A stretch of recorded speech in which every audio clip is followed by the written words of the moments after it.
Friends, ఈరోజు గుల్టగరగర ఆకు గురించి మూడో వీడియో.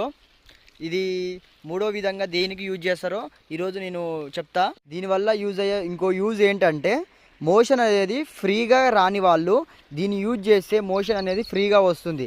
అది ఎలా యూజ్ చేయాలో ఇప్పుడు నేను మీకు చెప్తా, వినండి.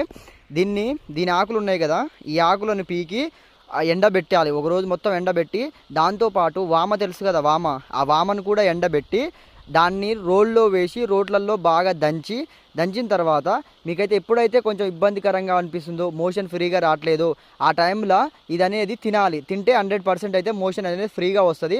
ఇది పాతకాలంలో చాలామంది యూజ్ చేసేవాళ్ళు.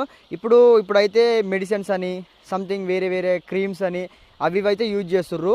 ఇక దాంట్లోకి డబ్బులు పెట్టలేము, మా కాడ డబ్బులు లేవు అనుకుంటే ఇవైతే యూజ్ చేయండి. ఇది 100% అయితే వర్క్ అవుతుంది.